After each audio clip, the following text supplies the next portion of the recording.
So I flew out to Atlanta to go work with Thugga. We did a session real quick. Me and Thugga exchanged probably 4 words, and that's about it. Session went so smooth. I remember someone asking me, they were like, "Did he like yell at you or like it's not?" I was like, "Nah." That person was like, "Damn, you must be really good." And I was like, "I guess."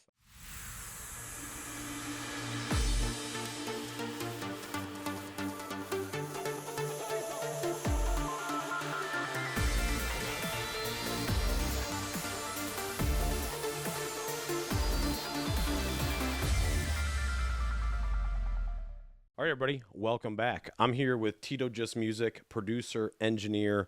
I mean, this guy literally fucking does it all. You've worked with some of the biggest names in the game, bro.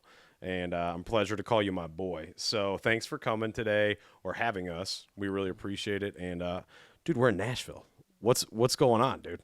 We're in Nashville. So I came out here a year ago, and we hit up the bars on Broadway, and it was fucking amazing. And we went to like the best studio in the world. Well, the best studio that I've been to, but it's considered the best studio in the world. It's called Blackbird Studios, and almost all the biggest people like here and everywhere have been there, and the place is incredible. I think they have like probably 20 or 40 of every piece of gear. Like it's just insane. And I had a blast creating there. And then I just loved the energy here. So we came back. So one of my friends that I work with, he started off a couple clothing lines and sold them, and he just wants to make music out here.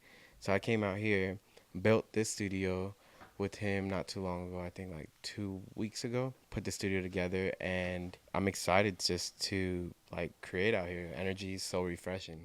I love that because I saw you like a couple weeks ago. I hit you on Instagram and I was like, "Yo, you gonna be down here for a minute or whatever?" And you didn't even say like for sure if you were gonna necessarily be down here for a while.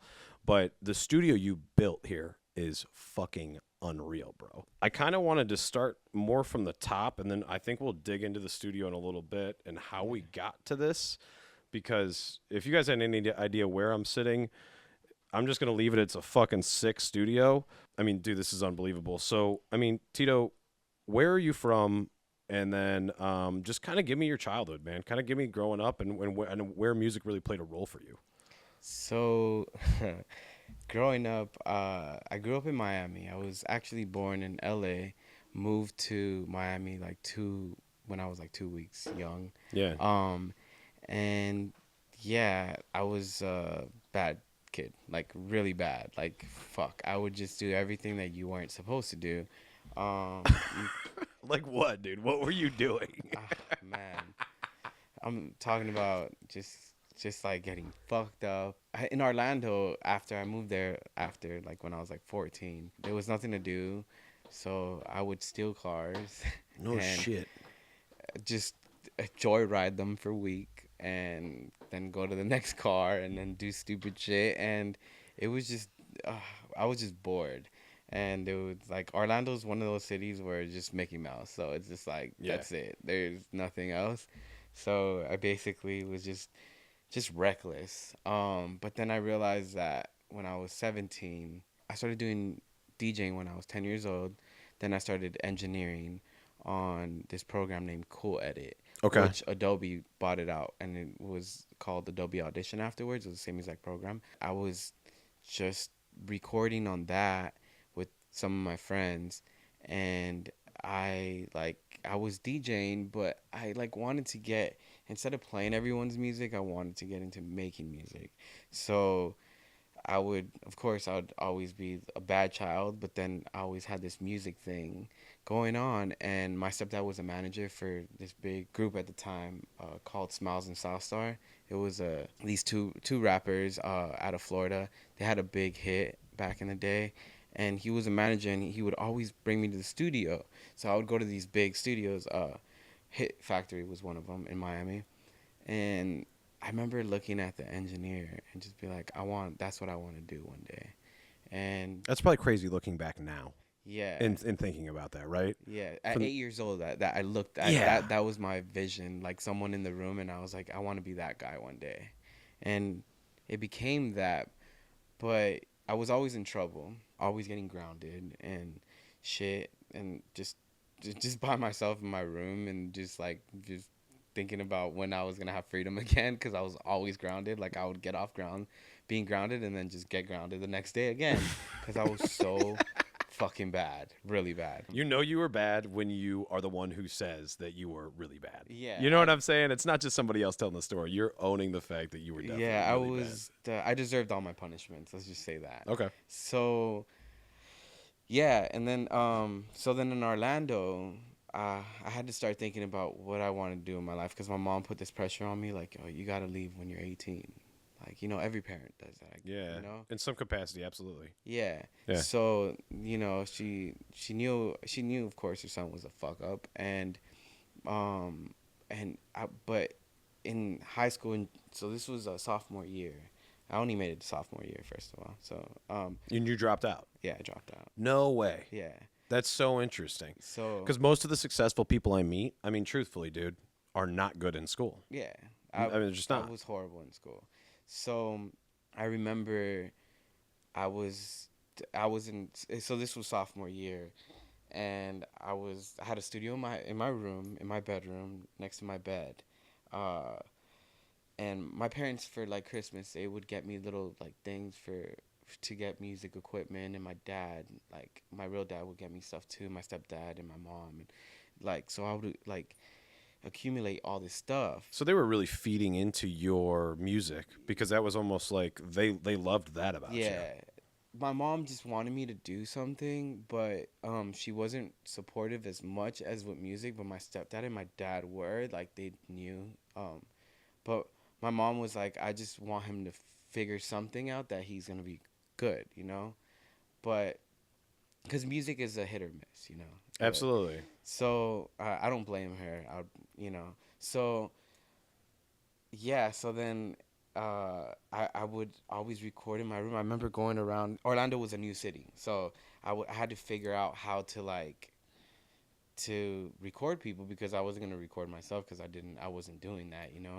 So I went to school, and I knew some people that did music. I knew of them, and I just went up to them and I said, "Do you guys want to record?" And then we started recording every single day. I would skip school to go record. I would have stolen cars, pick up girls from school, go to school to pick them up, take them, and just have studio sessions in my house. That sounds like a good fucking time, if we're being honest. Yeah. Yeah, dude. Bitches and stolen cars. Let's go, dude. Yeah. So Sick invite, Tito. Thanks. so basically, that I would always be recording and recording and recording. I was on Pro Tools. So Okay. Yeah. At 15 years old, I got my Pro Tools rig for Christmas. Okay. And this was like when Pro Tools only allowed you to have 16 tracks. Like, now they allow you to have whatever, how many tracks you want. I basically was like always on Pro Tools and like recording and recording. And I started learning Logic. And I remember the last thing I got arrested for was for stealing at the mall. And like, I knew that this was like the end of of being punished as a kid. Yeah. Like, because like the next thing was like getting like real, like not real. Well, you're time, going to but getting jail some time. though. Yeah. All my cases got dropped. All my shit is expunged. Like, for some reason, I don't know why. Like, luckily, like, whenever I had to go to court, they just dropped it that same day. So I never got any charges, which is crazy. Right. And Which is wild, bro. You never got charges like that. Because you think, like, truthfully, bro, like, that could fuck a lot of things up. yeah, Right? And you don't know, because, like, the system, in my opinion, because I've been arrested plenty of times, where the system is more meant to keep you in it. yeah. Right? So that's great that didn't happen to you, for real. I didn't get anything, and plus I would have been charged as a minor anyways. But Which is I good. didn't get anything, and I just like my stepdad would actually, like, for punishment, he would make me get ready for court, but he knew I didn't have court. And then right when I would get all up and ready, he would tell me, like, you don't have court. So I would be like, but the punishment, part of the punishment was like, you see, you had to get up early and this and that. Like, that's the punishment. But you don't have court. So Yeah, but he cared enough to, like, make that a point to you, and Yeah. it seems like that got across to you. yeah. Right? Like, that did fuck with you, right? Yeah, and then I remember like what really came across too was like I just didn't want to make my mom upset anymore. I had to take something serious, and the only thing that I really did like doing was making music, and I couldn't rely on school because I wasn't like book smart. So, Right. you know, so Was that obvious to you at that time where you're not book smart, but you do have such a passion for music where it's like it's kind of become one of those things at that point where it's consumed you and that's why you ended up not applying yourself in school? Because you're a smart guy. I don't think it's a matter of you couldn't do school. It's more of just like your head was not there. I was lazy. Yeah, me too. Yeah, and I think I just if I wasn't getting like attention like that, I was just like not in it. Like, Yeah. in school they put 30 kids in a room and it's like they don't really concentrate on you. And I think everyone learns different. I'm more of a hands-on person, and I just was bored. I was fucking bored and lazy, and I just didn't want to be there. Like, I mean, I liked the fact of socializing with people, and that's what I looked forward to, like passing periods and shit, but nothing else. Like, so Yeah, it's of like, course. so I just got bored of it, and I was really bored of it at like even second grade. Like, I remember, like, I was just like, this is not me. And I feel bad for kids that are forced, like to have to go through that and not end up doing anything because of that, because they just let the system kill them. For me, like my dad's really smart. Like, my dad was he went to prison for selling drugs. He was pretty big time at the time, and he just wasn't school smart either. So he saw that in me, of course, because my grades and stuff. And my dad was I had a stepdad, so Yeah, my I do stepdad too. was very supportive of anything I did. But my dad too, like, he would see these things. So my mom was trying to like tell me to go to college, and my dad was like, "You're gonna ruin the kid if you force him to go to college. Right. Like, he's just gonna do something that he hates. So why don't you just let him do whatever he wants to do?" So at that point, my mom realized that was true. So she realized that I never went to school because I never did. I would always skip, or I would go for like one period and then leave. And I remember the last 3 days of school, I got suspended for going to every lunch on the last 3 days. Um, and then they saw me and they pointed me out and they suspended me. And so I went back home. My mom told me that day, she's like, "You might as well just drop out." But she didn't know I got suspended. So she was like, "You might as well just drop out because you never go either way." And I was like, "You're right." So I just stopped going to school. I never even called to say anything. I just stopped going. Was that weird for you at that point? Because all the other kids and people that you probably even knew at that time were going to school, and then you're just not. Well, these people I knew for like only a year. Yeah, it So wasn't a long so time. it wasn't not even a full year. So I probably knew them for like 8 months, 9 months, because I was new to that city. Yeah. So it wasn't weird. I basically used school to get the people that I needed to perfect my stuff, and then I left with it. So I just left with the music people, and then they were fuck ups too. So they would just come to my house and record even after the fact that I dropped out. Do you think for yourself at that point, you're dropped out of school, you're making music, you've very obviously found your passion, Yeah. right? But like, is there any part of you that maybe now you're like, man, I should have stayed in school, or do you look back and go, man, I really appreciate even my mom saying, you should just drop out because you're not fucking going anyways. My dad told me he was like, "I'll pay for whatever school or tech school you want to go to." I was like, "Well, I want to take music serious, so I might as well just go to school for it." So I went to the school, and they basically asked me for a high school diploma. So Oh yeah. I basically got a fake one, and I went back to them, and they said that they needed something accredited by the end of the year. Yeah. They I paid them cash. So I paid them my dad's money cash, Yeah. so they couldn't say no. And then they never they never even mentioned anything, and I just like graduated or whatever you call For it. real? Yeah, from there. So I had to take this little fucking test, but that was back then when we had the sidekicks. But the sidekick, I guess if you went back, it didn't register. The website didn't register that you went back. So at the end, it tells you all the answers. So I just went back and I put all the answers in and I aced it. And then I just printed out. I got my thing in the mail and I went to the thing with it. I think it was called like, I don't even know actually the name of the diploma or whatever. I still have it. And what city are you in at this point? What's what? What city are you in at this point? Oh, L.A. You're in LA Yeah, now. yeah. Okay. So Oh no, no. At this point, it was Orlando. Orlando, right? Yeah, Yeah. yeah. Okay. So what point then? I mean, continue, but are you moving to LA soon after this? Okay, so all right, so then I went to school, then I did all of that, and then my dad came and he came to visit me and he was like, "Hey, he just read this book called The Secret," which everyone probably knows of. Yeah, of course. But he read this book and he told me a little bit about it.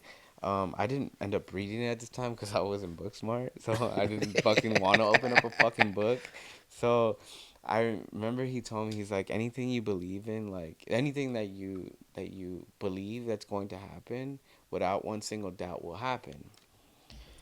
So this is the craziest thing that I sat in my room and I took my dad's word for it. So I sat in my room and I said I was gonna work with Lady Gaga, Pitbull, and Janet Jackson in 3 months, and literally in 3 months later I did. Which was fucking. It was weird that that happened, Yeah. but it was like these like when you believe in these wishes, like they come true, and that's I call that delusional confidence because yeah, that's what I have. yeah. Yeah, I totally feel that. And so basically the way that it unraveled was that I went back after my school. I went back to my tech school. I went back to LA to visit my dad because I would always go every year to visit my dad. And I went to visit him, and right when I dropped down, I was at Lala's Grill. You know Lala's Yeah, Grill. yeah, yeah. Of So course. I was there on Melrose, and my stepdad calls, and he's like, "Hey, there's an internship available in LA for Rodney Jerkins." Rodney Jerkins is, he's done a bunch of Yeah, of things. course. He was like, "It's available," and I'm like, "Damn, but I'm only visiting." But he was like, "Ask your dad, like maybe you can stay out there." So I asked my dad, and my dad the next day got me a car, and he had like he had a bunch of spare cars like that. He was like selling and stuff like that because he like flips. My dad's a hustler. He just like flips Yeah, he does bullshit. his thing. I get it. Yeah. So he just got me a car the next day, and he was just like, here, he would give me $100 just to get gas and food, and I lived an hour away, so it was like he would give me gas money for food and gas money, yeah. So I would just always drive to this internship. But I remember going to the interview of the internship, and someone once told me like, just go above and beyond, like even like before you're hired, like just show like, So I remember I walked in to do the interview, but they weren't like the the two engineers had to like interview me for an internship. I get it. Yeah. So one of them wasn't there, and he was on his way at a certain time. So I had like an hour to kill, or something like that. So I just went into the cable closet and I started organizing all the cables, like just wrapping them and just organizing them on the walls. And literally, the guy like walked in and he was like, "You're hired." And I was like, "Shit." And that's so big, though, Yeah. right? Because it's like shows that you're really fucking serious about what you're doing. Yeah. God. And then That's a great example for everybody, for real, though. I mean, it really is a great example of going above and beyond, even when you have no responsibilities at that point, yeah, right? You're just there to make things work, yeah. right? So they say you're hired. hmm What does that feel like from a mental standpoint for you? Like, how, are you on cloud nine at that point? Yeah, because I'm part of probably one of the biggest teams, one of the biggest camps. But this is even the crazier part, that no one literally climbs the ladder in that camp for like less than 3 years. So like you're working 3 years for free, right? There was this other guy that was working there that wasn't getting paid either. Well, I ended up going back home for like a vacation to visit my family, and Rodney asked about me, like, "Where's Tito?" And they were like, "Well, he's an intern, so he went back home to visit, you know." And he was like, "Well, when he gets back, put him on payroll so he can't leave." So I got hired as pay 4 months later. Big moment for you. Yeah, cause like no, nobody, like, Nobody's doing that. no one was getting paid And that's really just a like testament, that. I think, to you as a person. You're extremely easy to talk to and get along with. Yeah. But I think the other side of it too is just how like your ability to put in the work and do your thing. Like it's fucking killer. I started getting paid, even though it wasn't much. It was something. I ended up leaving there. I think I spent like a year and a half or 2 years there.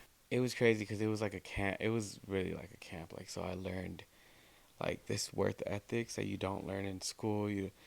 School didn't really teach me a lot because I already knew a lot of things, but I thought they would teach me other things like Yeah. mixing and all that. But I get it. They just teach you like what things are and the buttons that you press and stuff like that. So I learned a little bit of stuff that I didn't know from school, but being in the industry, I learned how to deal with people.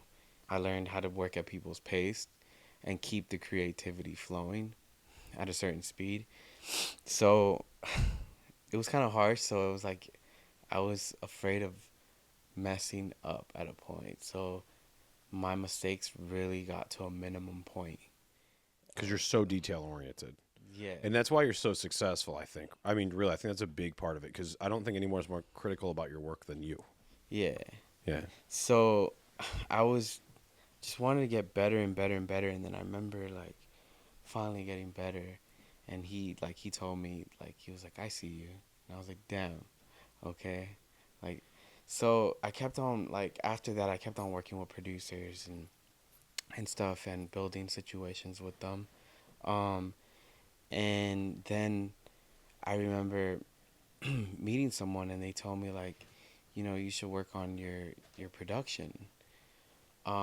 So at that point, I ended up, like, working, like, on my production and I started popping Adderall at that time. I ended up getting signed for a pretty good amount of money that I like never seen, Yeah. and it took 2 months of me just working, and then got signed, and we were struggling. Me and my friend, his name's Tizio. He's really big. He's mixing for everyone now, but me and him, we were struggling and we were getting fucked up all the time and this and that. And then we just blew through the money super quick after. but but we had fun. But it was a good time, right? Like Yeah, if you had to go back, you'd do that again, right? yeah. That's fucking amazing. So I remember that ended up happening, and yeah. I mean, since then I just kept on working and working and working, and ended up just getting plaques and I guess nomination. What did it mean to you in that camp? Was it somebody else's work ethic that really put you on like that? You see how they're So working? it was a production camp. So there was probably like 8 producers, 3 engineers, if you call me one at that time, Yeah. So 3, maybe 4 engineers, and there was 7 rooms going on. So I remember that I was like the type of person I am now. If something's broke, like I want to figure out why it's broken and fix it. I'm really like a troubleshooter. So I would build these rooms for everyone and fix their gear and this and that and just figure out all these problems. And I think that's what kept me around was that I was just so like about like figuring it out. Do you You think know? that's work other people not that they weren't willing to do, but you almost took it upon yourself as this is just part of what I do? You know what I Um mean? yeah, I just wanted I my the type of brain I have is like I need to know how things work for it to work. So I have that in me, but I think a lot of people where they mess up is that they just want to be on the computer, on Pro Tools, on Logic and stuff, and it's just like that is just you got to know like what's in the room and how to use everything in the room before you start like going into this program. Or if your room is your bedroom, then yeah, learn the program, but always end up like when you end up in the studio, like learn the room, like learn how to function in a room by yourself. Absolutely. That was my thing was like to learn like the room and learn how to figure it out. And when no one's around, I can actually use this fucking room, you know. So and yeah, I stopped smoking weed because I would started like falling asleep at night. What was the time that I can actually like learn and create and Yeah. stuff. So I stopped smoking weed at that time because of that. It's a game changer, not smoking weed. I actually stopped smoking weed a couple weeks ago, and we went out last night, and this guy had a bowl, and I did hit it, and it was really good. But I stopped smoking weed as well, dude, and I started dreaming again, which Hmm. I thought was like really fucked Oh up. yeah, that happens. But I also think that I just am like 20 million times more productive now because I don't have that crutch to lean on. Yeah. Was that something at that point too that also really made your game take it from here to there? Hmm. Yeah. And yeah, dropping that was a big thing. But I'm a firm believer in dreams. So Okay. I'm a Talk firm to me about this. I want to hear this. throughout my career and stuff. You know, I got into a point where where the industry makes it, not the industry, but the people in the industry make it more acceptable about getting fucked up and working. Absolutely. So I got to this point where like, I was just always like, oh, the more fucked up you get, the more crazier shit you make, you know? And I think at that point, if you tell yourself that, then yeah, it's gonna be that, but it'll only be that to a certain extent. You put yourself in a jar still, you know? So, um, so you still like you're still in a like you put yourself in this ball in this jar that you're still only making a certain amount of music, like certain type of music, and maybe you are pumping out more music, but your quality of music is not all that. It's just quantity, but Mm-hmm. the quality is not all there. Which is not what So that's all about. yeah, I so getting to that point, that what you said, the whole dream state is because at 29, I did something called DMT. Oh yeah. I saw a very, very dark thing, which I guess, you know, I believe that it's something like the devil or it is a devil or something like that or whatever it is. But I don't like, I could tell you the story for an hour, but what happened, the main thing about this was that I saw this and I didn't like it, you know, so I never, at that point, never knew God was fully real. Right. It came down to a point that I ended up praying and I saw this halo over me. At that point, I went sober and my whole life it turned around. Like, I woke up every day wanting to live and my dreams started talking to me. I started receiving signs of things that were going to happen and things like that. So I'm a firm believer in something. There's a higher power, whatever you want to call it. I call it God, but there's something talking to us, you know. And some substances, like weed is not weed is not weed anymore. No, I mean, if you haven't realized that, it's not. it's not. It's they're putting these chemicals to make this flower look so good and smoke so good and get you to the highest point now, where it's not even a plant anymore. You know, Yeah, it's it's like like it chemically altered at that point. it's grown inside. It's not even grown by the sun. You know, Yeah.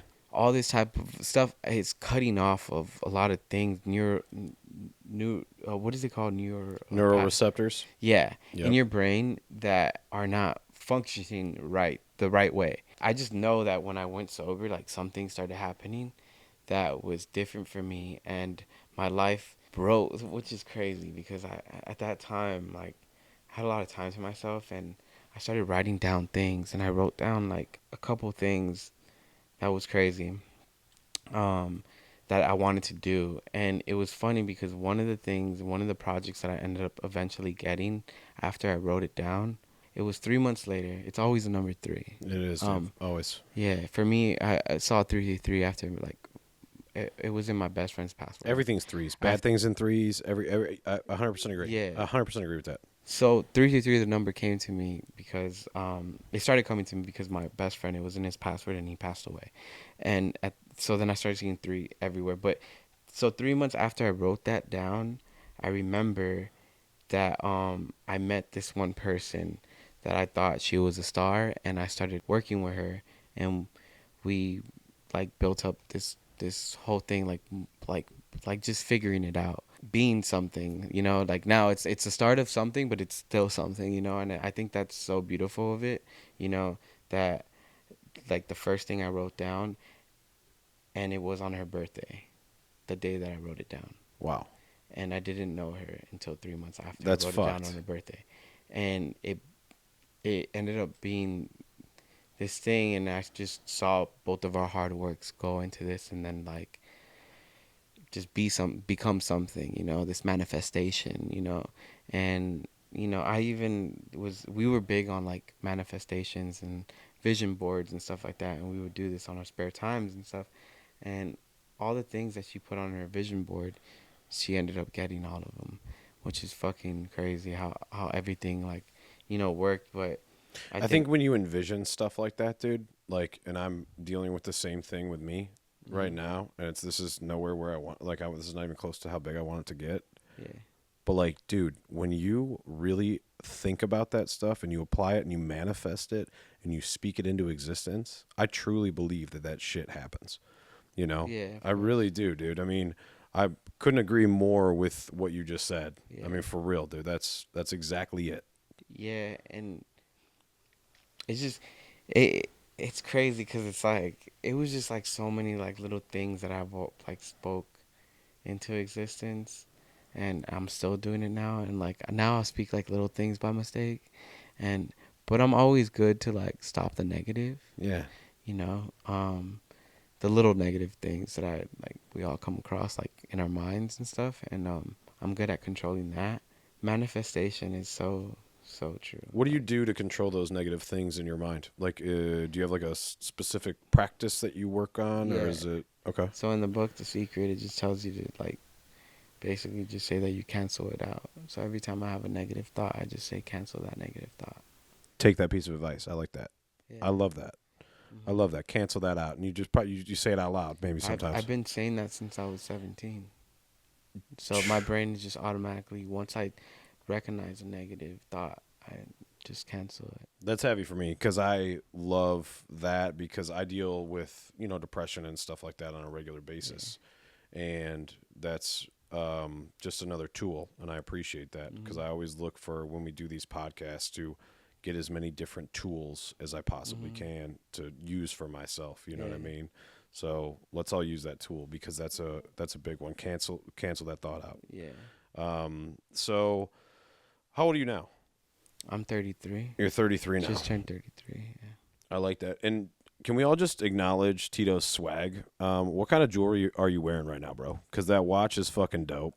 Like, So talk to me about what's going on so there. basically here in Nashville, you know, the studio is my friend's studio. We work together. He's releasing this watch brand. So I'm in Nashville with my friend, and he's doing music out here. We're working together doing music and trying to take over this fucking city, which Yeah, is of kind of course. cheesy saying that, but it's No, just like that's what it you is. have to Come have that on. attitude, Yeah, of right? course. And he's building this watch brand, and it's so basically what it is. It's these watches that look high end, but they're affordable prices because like okay, so there that industry is like there's an industry of like the Rolexes and the APs and all of that, Of course. but you gotta have mills in your account to get one of those that you can afford, right? To actually afford it. To actually Yeah, afford it, right? absolutely.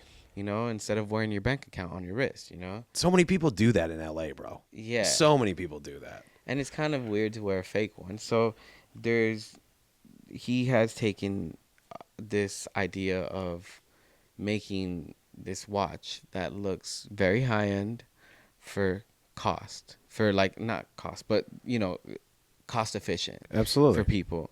And the brand is called Aura. And if you guys go down in the link in the description, we'll put his link in there Yeah, so his we the can. Instagram link because the website's not launched yet, but Okay. I will let you know the website's name too. Yeah, and So we could toss the IG down there for everybody too, because I definitely want to pick up one of those. I mean, yeah, that thing is fucking nasty, dude. yeah. That thing is So dope. I have that. And this this guy he knows about fashion, a lot of fashion. So I remember meeting him, and I didn't have fashion at all. I would always be in sweats and stuff, and He just he called me out. He Just kidding.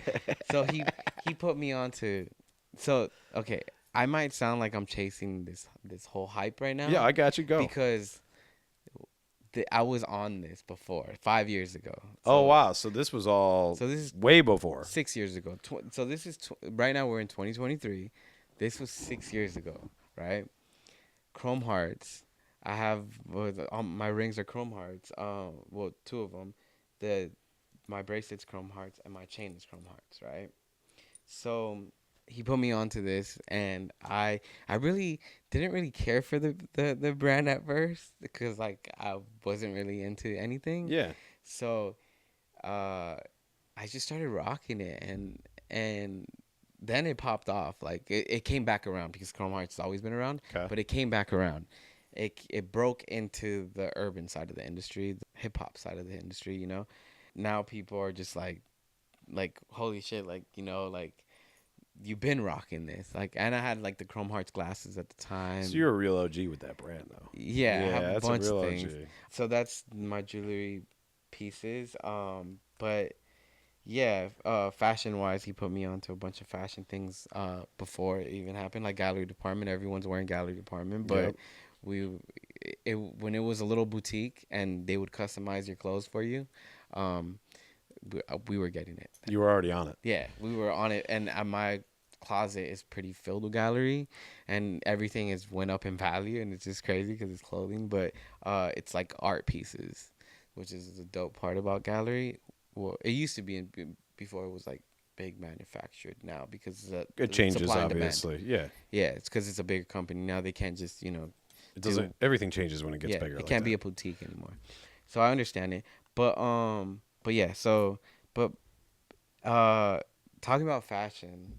Now that I'm over here in Nashville, and Swagging out, I love dude. Nashville. You should have seen Tito's outfit last night. He went to the CMAs, bro.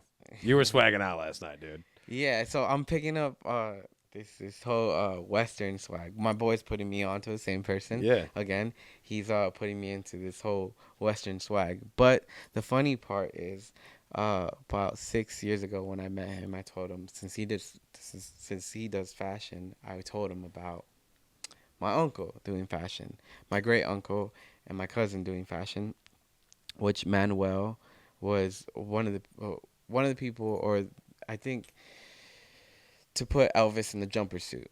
Yep. He designed that. He did Johnny Cash in all black. My cousin was the one that did the suit for him that actually was that Johnny Cash was buried in. That is fucking wild. Yeah, so this whole Western swag shit it runs in my family, so it's like now that I'm out here I'm like what's like fuck it, let's do it. So I bought my first pair of Lucchese's, which is the bougie cowboy boots. Yeah, those things. You showed Um me those before we started, dude. Those yeah, things are fucking those, sick. and then my cousin was like this morning he saw me about to put them on. He's like, bro, take those off. And I was like, why? And he's like, come on, let's go. So I went to his house and he gave me a pair of like his personally made fucking boots, and I'm like, these are fucking crazy. They are But fucking crazy. yeah, he makes clothing. He makes boots. He makes everything, jewelry, bunch of shit. But yeah, my family is like they're like legends out here. Like We went to Nudies last night. Okay. And that is, give me kind of a little bit of a background on that situation, if you could. so, I don't know like the actual story from them because I know like the No, family I got stories you. have changed. But like you Like guys on the walls there. yeah, That's so that's a big thing. so I don't know like the full story, but what I've heard what it was that my great uncle used to work with Nudie, and then he he had his daughter with one of with Nudie's daughter. He had a kid with Nudie's daughter. Smart man. So he and then he branched off and did his own thing, and Nudie passed away. But a lot of that clothing was like they were both at it, that type of clothing. I don't know who was at it first. I don't know anything like what the logistics are, but I know he worked for him, so I'm pretty sure they got inspired The on swag for each that other. time period is just off the charts. Yeah, I mean, seriously. yeah. So and he's still dressing people like, um, he did Lady Gaga. He did like so many, so many people. I've seen him in their clothing. Like it's ridiculous of how many people he is still Just crazy. working with. And I went to a thrift store and one of his plain tees with his name on it was there, and I was like, this is fucking crazy. But yeah, it's my family. And out here, like I just feel very I mean, with my cousin, like he's very like cool about like just like he's like, yo, I didn't get dressed up by him from the CMAs. I should have mentioned it. Yeah. Sometimes I'm so used to LA people where it's like, I know how that is. hey, it's kind of weird asking for favors because of LA, but he was like, what the fuck? Why didn't you tell me? Like I would have dressed you up, and everyone's wearing my shit there. Like, come on. I was like, fuck. That is a really weird thing about Los Angeles because I got no shame in my game asking. And like, you're either going to get people that are like, I'm down to hook you up, or you get the complete opposite. They're like, go fuck yourself. Yeah. You know? So you have that. Now, I want to talk a little bit about this. And obviously, if you're not comfortable talking about it, that's fine. But what are some of the big names you've worked with? Because I've seen some fucking, plaques that you've got and things like that. So there's two things that I do. I do engineering and I do production, right? My production, I'm not, I mean, just to be like real, like I'm not big on production. Like that's not where my name comes from. It's from the engineering side of things. But I did get signed as a producer, and I am working on current things and stuff like that. Putting my hands in a lot of things right now. Actually, I do want to branch off into country music. I want to make real music. Yeah. And I want to make music with stories. And you've been doing a lot of different stuff. I mean, I've seen obviously you're Grammy nominated with what, Ariana? So yeah, so the people that I've worked with was, I worked with Ariana Grande, nominated for that. I worked with Fifth Harmony when they were a group together. Worked with Megan Trainor. I worked with Victoria Monet. Worked with Busta Rhymes. I had a quick session with Big Sean. I worked with Travis Scott. I knew Travis Scott before he was famous too. I went to his Astro World concert in Cleveland. Oh, okay. Trippie Redd was there. Yeah. Yeah, that shit was wild, bro. I worked with Trippie. Yeah. I worked with Trippie's from Cleveland or Akron, I think, isn't he? Something like that. He's from Ohio. Yeah. Yeah. I think so. I think he is. Fuck, I forget. Let me just look real quick. Black China. Black China. Black China's my best friend. We've been best friends for a long time. You took her to a the VMAs?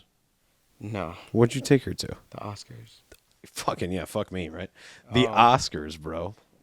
The fucking Oscars. Talk about showing up with a +1, bro. That's a funny story because I didn't, but I was there in the car when she went Yeah. to it, just to walk the red carpet real quick. But we just dropped down from Atlanta, and she just did it and then walked out. But we took a video going back to the house after, and then the internet just had something to say for it. Yeah, dude, they did. So yeah, I woke up the next morning and I'm like, my name has been searched 250,000 times or some shit. I was like, what the fuck? It's crazy. But okay, so yeah, just because I have a blurred memory. Busta Rhymes, Migos, Nav, of course Travis Scott, Roddy Ricch. Yeah, I worked with him a couple times. I knew him before he blew up too. I did a session with Young Thug. How was that? Young Thug was cool. Yeah. Yeah, which is funny because like I was with Busta. I flew out to Atlanta to go work with Thugga. We did a session real quick. Me and Thugga exchanged probably 4 words, and that's about it. Session went so smooth. I remember someone asking me, they were like, "Did he like yell at you or like it's not?" I was like, "Nah." That person was like, "Damn, you must be really good." And I was like, "Yeah, it's like." Of course, like I know how to keep up with people's speeds and shit. Working with Busta, he would fire everyone, but I stuck with him for like 5 years. That's sick. So you became close with him. Yeah, became really close with him. When he always like reaches out, or I reach out to him or something, or we end up clashing, bumping into each other, and like it's just like family. He's real cool. So like what I've noticed about, especially when I go to LA, and I've as you know, I spend a ton of time out there now. You meet these people, and like some of them are everything you'd ever imagine them to be, and then some of them you're so disappointed, right? Have you had an experience, and don't name names, but like have you had an experience where you go work with somebody and you're like, wow, you actually suck? There's a difference, right, between someone talented, and there's a difference between a recording artist. So if you understand that, then you can understand that not everyone is like completely talented of what you hear on the radio or what you hear through your phone, or wherever you're hearing these platforms, from these platforms. But And that has a lot to do with the engineer and the production, right? I mean, as it, far as what you're it, hearing on the radio and stuff, right? and the songwriters and like all of everything behind it too. But um, n- you know, we're all human beings, Mm-hmm. and everything that we do is not going to be. We're not a god, Yeah, so everything we do is not perfect. I had the same conversation with Malik Youssef, Uh-huh. and we've become pretty close. He's a good dude, Yeah. and I was asking him kind of the same thing, and he gave me pretty much the same answer. Yeah. Which I know he sits in a little bit of a different space than you do for sure. Mhm. But he gave me a very similar answer. Yeah. So, um, and another thing is like not everyone has a good day. So I can't judge someone off of the day that I was with them. Yeah, you're You know? super understanding, empathetic, stuff like that. Yeah. So answering that question is just like I don't know. Like I not that I remember. Like I think it is all the sessions that I've had. It was what it was. Yeah, And there was great ones in there, and there was some that were cool. I don't know. I don't think people are any less than like what they appear to be, because like there's so much work that gets done behind the scenes that is just like you don't know how hard they tried to do that. so I wanted to touch on that, and that was actually you just led directly into what I was going to ask you. I've interviewed and I've been trying to interview more engineers, more producers, more people that are songwriters, people that are doing things behind the scenes. Because a lot of what you guys really don't see, that have never maybe occupied the space or been around it, is there is a million times what seems to be more work behind the scenes than there is of just laying down your track, right? Hmm. And I think that it would be really cool if we were able to bring engineers, songwriters, producers to more of that famous space as well, and more acknowledgement for what you guys are doing, because it is everything to this, right? I mean, Yeah. it really is. And so just wanted kind of your opinion on that as far as, what you're seeing there, and is that at all frustrating to you? You're a pretty humble guy, so I can't see you like being a clout chasing piece of shit like me, but you know what I'm saying? Yeah. Like, I just wanted your opinion on that kind of stuff. I think the answer to that question is like I wish that some engineers got more of the light. They got the light shined on a Yeah. little bit, and they got more respect. Some of them get treated like shit. I don't, because I choose the people that I work with. Because like not every single room that I walk into, people don't know my credits, and I I'm cool with that because I don't want to wear my credits on my shirt. You Hmm. know, I just like I some engineers like they get the worst of it. Like I've heard stories of like people pulling out guns and just like to kind of like scare the engineer or something. Of course it's on the like hip hop side of the industry Always. and things, but I mean those people could be very fucked up out of their mind while they did that or something like that or some shit. But I just I feel like yeah, they're like with engineers, it's like we deal with file management, capturing the audio the right way. There is some engineers that are shitty and they shouldn't be engineering. Let's just say that. I would be the worst engineer ever. But there there's there's some um that care about every little like thing about it is to get the best result, and and keep things like your files safe, and they're responsible for that and stuff like that. And I think with all those responsibilities of things that uh people should be acknowledged a little bit more. And that's, I'll tell you what, that was the most mind blowing part when I first started interviewing anybody that sits, behind the scenes more. I couldn't believe it, man. Mm. I mean, came from this Cleveland where, you don't see really any of that shit, Yeah. And now you go out there and you start, even when I met you and, a lot of other different people hanging out with Chip the Rip at his studio, stuff like that. And you're just like, damn, man, like a lot of that stuff is like, there's so much more to it than just laying down your track. Yeah. Right. So Mhm.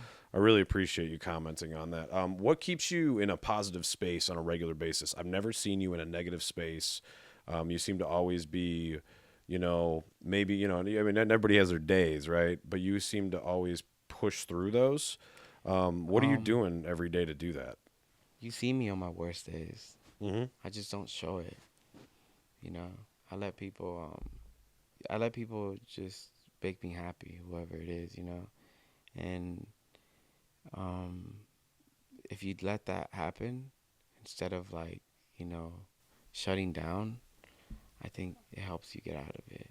And recently got out of a lot of things, and my life has changed, and not in like the best like ways, where because life will never be the best. Right. So it's not like there's a lot more to come, and a lot more that I'm sitting back and manifesting and wishing for, and and asking God for certain things. Even on my worst days, I'll pick myself up because I know I have to, and I don't want to show weakness.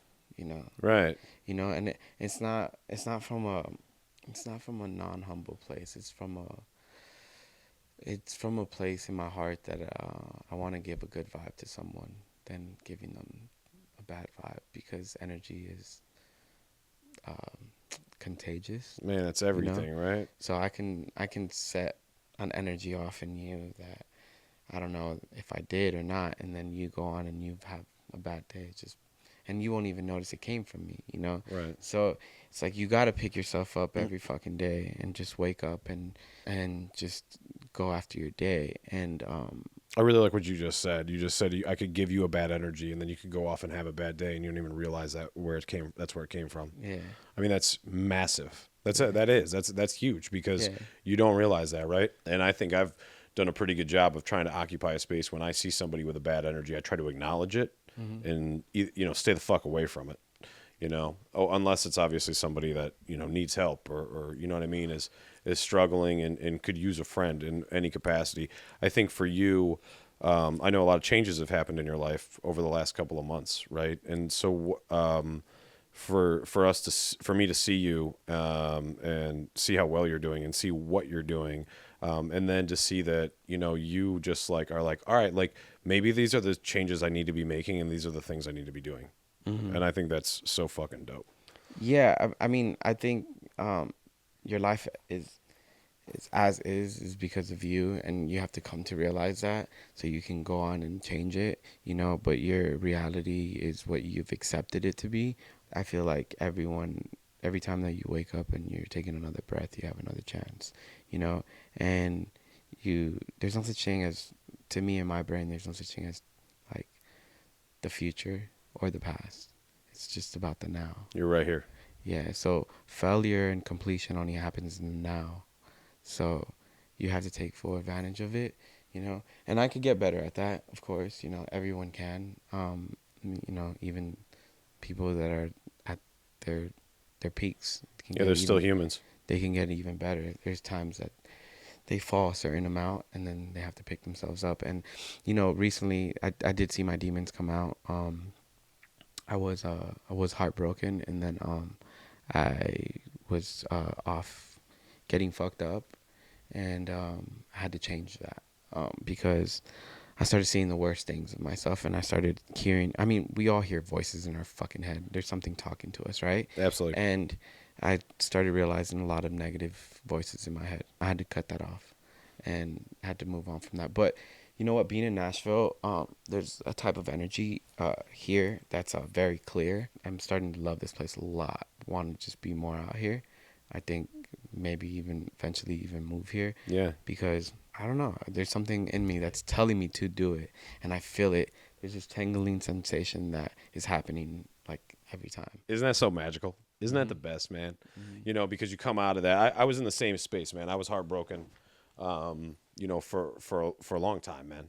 You know, and I came to a realization actually within the last month and a half, 2 months. I don't miss any of that. I just hate myself for the way I was during that and who I was. Yeah. And it's crazy now because you know, I'm sitting here with you.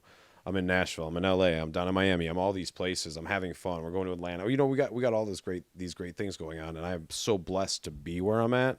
And it seems like you're now sitting in that same space where you're just looking forward. You can say forget everything in the past at that point. You know what's crazy? That this is the way I look at it is that I'm in a new city and I can make my own avatar that I want to. Yeah. Like, you know, like my other avatar, I'm over it, you know? Yeah, you're done with it. Yeah, and I'm kind of excited to make a new fucking avatar. Dude, you should be. And you should be because you have worked so hard to be who you are, and you are like, bro, I can't tell you when I saw you last night, like you're just glowing, man. You Yeah. just look so happy, and like Yeah. you there's nothing that makes something it's just so special when you see people like that. Yeah. Right?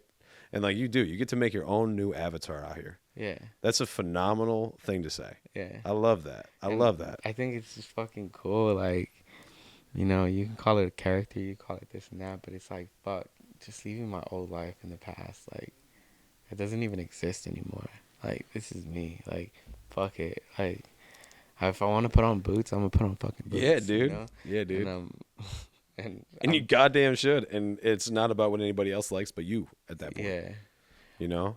yeah. And you do that. You have your own swag. You move your own way. So someone at the CMAs last night said this, that when she was a kid, her parents would force her to get on the horse, and she would just hold on tight. Sometimes she would cry when that thing started bucking, and she would cry and this and that, but she would hold on. And she hated it sometimes, right? But she was hating the fact that she was forced on that horse, but then she got to love it, and she said that it was a tough ride, but that ride prepared her for the ride that she's on now, Wow. and that's life. And that's fucking life. Yeah. Damn. That's heavy, bro. And life That's has, good. I like that. Someone once told me that life is about all these ups and downs, right? Which it is. It's that's what makes it, right? Of course. So if you were in the hospital and you see the machine, the line going up and down, right? That's because you're alive. But if it was straight, you'd be dead.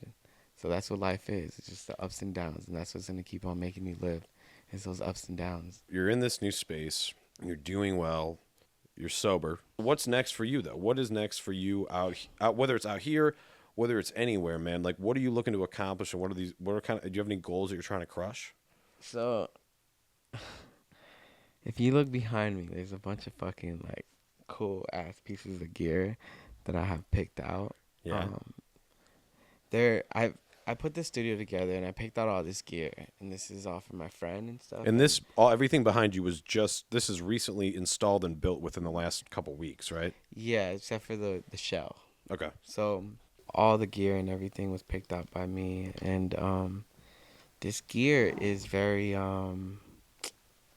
there's very specific pieces of gear, and I am excited to like really use them and use it on real music, and that's my goal. Like That's my pumping you goal up. My goal is like to use this fucking candy behind me, like, and capture some great fucking audio, instrument wise, mostly instruments, like, and I think that's gonna be the cool part. And actually, last night, looking at the change happen in country music, where Jelly Roll, fucking, Yeah. he won Best New Artist. I think that's gonna fusion a lot of hip hop or urban side, whatever you want to say. Absolutely. I think people mistake urban when they say urban. They think it's like, some people think it's kind of racist or something. But I think to I think the hip hop side, or that side of the industry is starting to come this way, to like me too, Yeah. speaking as that I mean, side look, you're here, right? Like, I mean, majority coming. of your work, even the space I saw you in, bro, was there was no country music going on. No, and we're getting accepted into this side, and I think that is what I'm excited for. Like, I do want to use, like, I mean, shit, the best, two popular best microphones are inside that booth right there. They're fucking sick, The man. best preamp is behind me. One of the best replicas of the best Holy Grail compressors right here on the floor. Um, I have fucking crazy interfaces, like all this shit. Like, I'm such a geek, a gearhead geek, whatever you want, nerd or anything when it comes to all this shit. So I'm excited to fucking use it and use it on fucking real things, and use this vintage shit with it. I love the passion and like everybody you should that's like this is kind of where you should be your mind should be at is trying to occupy this kind of space, Yeah. right? Where you see like when Tito's even just talking about the equipment, he's getting jacked up, right? Like that is his shit. And like to Yeah. find your passion, that is amazing, dude. And now you've envisioned this and you put it together and now you're gonna be able to use it and crank out some of the I'm sure the dopest music ever. Yeah. I mean, that's just man, you can't put a price on any of that, Yeah. you know. What do you want everybody to know about you? Nothing. Nothing. I knew that was going to be the answer. No. I don't. Nothing. He's so low key, guys. Yeah. I don't really care for it. But I'll tell you this, like, there is some type of like artistry that I do like kind of bring with my persona. I haven't figured out what I actually want people to know. So that's why I say nothing. I like that. But there is some type of artistry, like there is some type of energy that I want to like leave here, and it doesn't have to necessarily be because like the music shit. It just has to be like it could be like something like, I don't know, just anything fashion wise or like anything. But Like, that's where that's what you're doing right now. So you're still even figuring that out. And it's yeah. okay to not even necessarily have that idea. Like I couldn't answer that question either because I Hmm. don't know, right? Like and I think I don't know it still because I feel like I'm not far enough away from my past to know, Yeah. right? I can appreciate that. So, is there anything else you want to talk about? Um. So there's this little joke that me and my friends have, that when we party and stuff like that, and like we have girls over and stuff, we call it Ram Ranch. And so we're taking it on to like more of like some clothing, like hats and shit like that, and it's called Ram Ranch. But that's something I'm kind of excited for too. I just got to put more time into it, and just watching someone else run businesses around me, I gotta just like, cause That that's shit's contagious. yeah. So that's business, and there's music business. So that right there is like, I want to learn more about that and figure out how to. Well, I'm going to figure it out how to like do this. Like, bring up this brand, whatever type of brand I want it to be. If it's a clothing brand or if it's a party brand or for whatever it is. But it's called Ram Ranch, and I think that name is so funny. But I think it's kind of it was even before this whole Western like Tennessee thing, but I think it fits this whole thing that It I'm in sounds right like now. it fits this. Yeah. And this is like, so I mean, you're doing music, you're in business, you're digging into fashion, right? I think it's amazing too the support that you offer your friends Yeah. in that space as well, Uh-huh. because when your friends get something going, man, and you guys aren't there to support them or whatever, that sucks. Yeah. So support what your friends are doing, even maybe if you don't believe in it, dig in a little more so you can try. Yeah. Because I think that's so cool. Even with it's called Aura. Yeah. Yeah, The I watch think, brand. or yeah, I think that's amazing. Yeah, and you know what's crazy? It's like when I met my friend, his name's Matthew Fields, by the way. Shout out So Matt I keep Fields. on saying friend, but Matthew Fields, he's the one that has a studio. He has a bunch of stuff. Yeah, Um, him, when I met him, like I told you, I had no style and this and that. And so funny that because it's contagious of like that energy, and then like you're into it and you're picking out these pieces and stuff like that. They don't even have to be the greatest pieces in the world. They don't have to be designer and stuff like that. Like I thrift a lot of stuff, and I wear like what I wear. I don't give a fuck what it is, you know.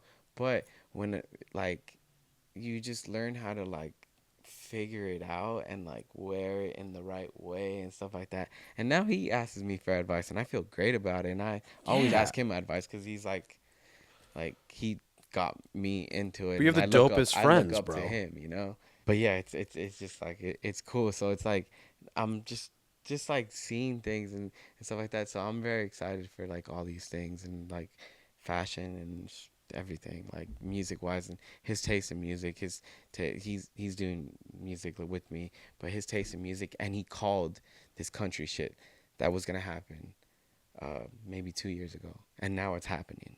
And he's always called it, like I told you, the clothing brands that were gonna pop off. He called it like certain things, like, and now it's all happening. And he was up on it. Like his taste is like in the future, like That's you know, fucking dope. yeah, That's so dope, bro. yeah. That's so dope. So that's who is my mentor, and I think it's very cool. But yeah, so this whole artistry type of like persona that I have and like and stuff like that, he's helped me build it. You're one of the most creative people I know. I mean, seriously. Like, as far as your music goes, you're talking about business. You're a fashionable guy, right? Like, you rock, what? I don't know. Is it gray hair, silver hair? Like, So fucking my swag, gray bro. hair started happening in sixth grade, and I just let it happen. And then I started realizing that a lot of girls would give me comments for it, so I started to love it. I And think then it's dope, I bro. never fucking like even decided to change it. You just let it ride. Yeah. So, but yeah, but it's crazy. Yeah. I don't know. It's all fun. It's a fun ride, and I guess we all don't know what we're doing in either way, and then we'll just figure it out. And maybe we did it the right way, maybe we did it, and it still worked out. I finished the podcast. Do you have anything else? No, that's about I it. finished the podcast and I ask everybody this. On a scale of 1 to 10, where would you rate your happiness? And if you're not at a 10, what do you think you can do to get yourself closer to a 10? I think happiness is kind of an illusion. I think it's just like just being good, like just feeling good. When you feel good, right? You never like it's not like I felt better yesterday, but when you felt good yesterday, you still felt the same good as today. Yeah. Doesn't matter how much it was, you know? Like so I think like I don't know, right now at this moment, I can't be even more happier cuz like material things is not going to make it better. I like that. Yeah, you are about 100%. You're mentally here, right? Yeah. Like, you really keep in that space, and you seem to really analyze your feelings and your emotions, Yeah. and then you have a tendency to really keep those in check. And you've even made changes in your life to be better at it. Yeah. And so, like, you seem happy, and I Yeah. know you're not somebody that really shows emotion like that, anyways. Yeah. But you seem happy, and I can't tell you how cool that is to see, and how much I appreciate you opening up and talking about that stuff, Yeah. because there's tools that I got out of today that I have not gotten since I started this. Yeah. I really appreciate I that. tell people this like you need to observe yourself, right? So it's like if you're always getting fucked up, like and you feel great about getting fucked up, there's no problem with that. Like there's not even a problem about getting fucked up. Like I won't judge that. But there if you are saying that sometimes like you think that you should take a break, why don't you observe yourself how you feel when you take a break and write those observations down so you remember them. So when you go back to getting fucked up, you realize which one is feels better, you know? For me, even writing things down is really important, Yeah. and Cuz we all forget. we all forget. Yeah. And I think, like, when you talk about that, that's very real, dude, because I feel the same way even about myself. You know, when I get fucked up, I don't really love that, you Yeah. know, and then I'll go, whatever, a couple days without getting fucked up or whatever it might be. And I'm not getting fucked up nearly like I was every once in a while, but Yeah. I'll drink sometimes now, Yeah. I turn it up a little bit. Yeah. But yeah, I never wake up and go, oh man, I'm glad I did that. You know what I'm saying? I'm Yeah. usually waking up going, well, if I didn't do that last night, I'd feel a lot better right now. Yeah. Right. So Man, that was amazing. What like you just made so many great points, and I hope that we can all just take these tools and run with them. And check out Tito, obviously Tito Just Music. I'll drop his Instagram link in the description. I want to drop Aura in the description as So well. Aura, it's just Aura dot watch. But yeah, Aura dot watch is for the Instagram too, and that's the actual website too. Aura dot watch. Dude, Yeah. dope. Well, thank you. Thank you for letting us come here. Thank you for sitting down with us. This was super spur of the moment. I literally hit Tito up yesterday. I'm like, "Are you in Nashville or LA?" And then we linked last night after the CMAs, and you're the man. So thank you, bro. For real. Yeah. Thank you. Appreciate you, dog.